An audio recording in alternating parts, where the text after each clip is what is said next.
All right, let's talk about influencers. We've all seen those crazy headlines, right? Some mega influencer posts one thing, and suddenly a company's stock either skyrockets or totally tanks. But how much of that is real and how much is just hype? Well, in this explainer, we're going to cut through all that noise and look at what the actual data says about the true power of influence. Okay, so let's dive right in by looking at the place where the stakes are, well, the highest, the financial markets. This is really where that whole myth of the billion-dollar post got started. I mean, it all kicked off with stories just like this one. You might remember back in 2018, Rihanna posted something pretty critical about Snapchat to her millions and millions of followers. And the result? The company's stock took a massive nosedive, and it felt like over $1 billion in market value just vanished. An event like that really cemented this idea that influencers could wield this incredible power over even the biggest corporations. And that right there is the central question. Was that whole Rihanna Snapchat thing a total fluke, a one-off? Or is this a real, repeatable power that influencers have? Can a few words on a screen really consistently change the financial fortunes of a major company? To get a real answer, we've got to move beyond just the big, splashy anecdotes and look at the hard data. And this is where a huge, groundbreaking study helps us separate what's just market noise from a true financial signal. So a team of researchers didn't just look at one or two posts. No. They analyzed, get this, over 16 million posts from thousands of mega influencers to see if this effect was actually real. This is one of the biggest data sets of its kind ever put together. Now, before we get into what they found, we need to understand this key concept: noise traders. These aren't the pros who spend their days buried in financial reports. Noise traders are investors who trade based on buzz, on emotion, on what they're seeing on social media. Their trading creates a ton of activity, a lot of noise that isn't necessarily based on what the company is actually worth. And what the study found was, honestly, pretty fascinating. It turns out that most of the time, influencer posts are amazing at creating noise.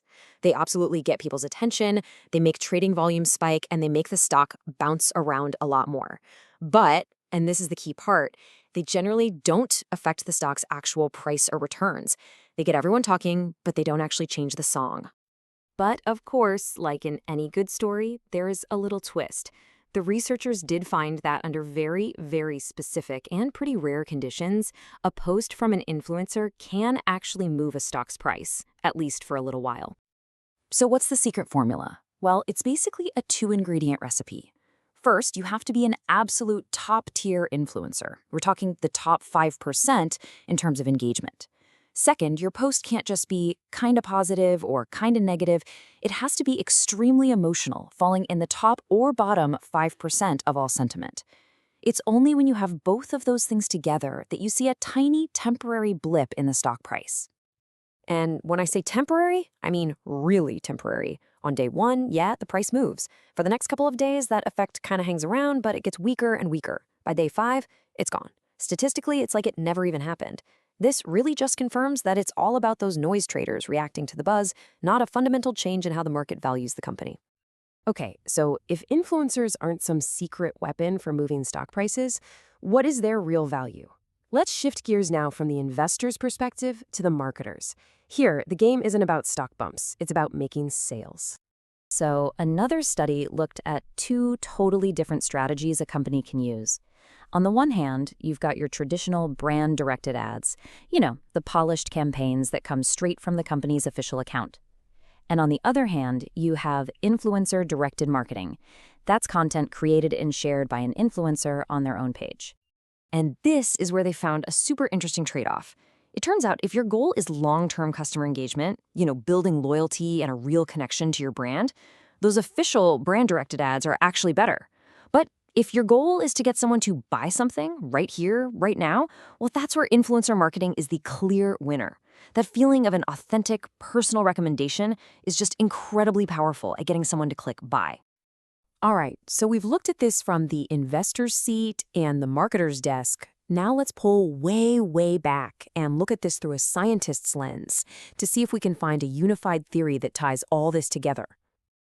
A team of researchers took on this massive project where they reviewed and combined the results from over 250 different studies on influencer marketing. They wanted to boil it all down to find the fundamental principles of what actually makes a campaign work. And here's the big takeaway. There is no single magic bullet for influence. What works depends entirely on what you're trying to do. So if your goal is to build engagement and get people to have a good attitude about your brand, the most important thing is the followers.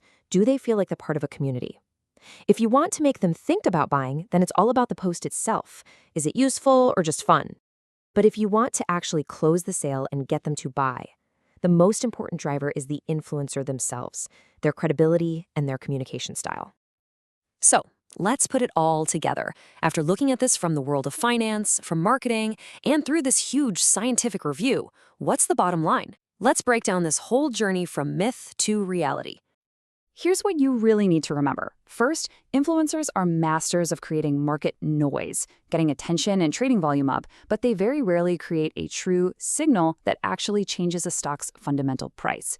Second, for that rare stock impact to happen, you need that perfect storm of a top-tier influencer with an extremely emotional message, and even then, the effect is gone in a flash. Third, for marketers, it's a strategic choice. Use your own brand's ads for long-term engagement, but use influencers when you need to drive sales now. And finally, the real secret to effective influence is being smart about it. You have to match the right tool, the post, the follower, or the influencer to the specific goal you're trying to hit.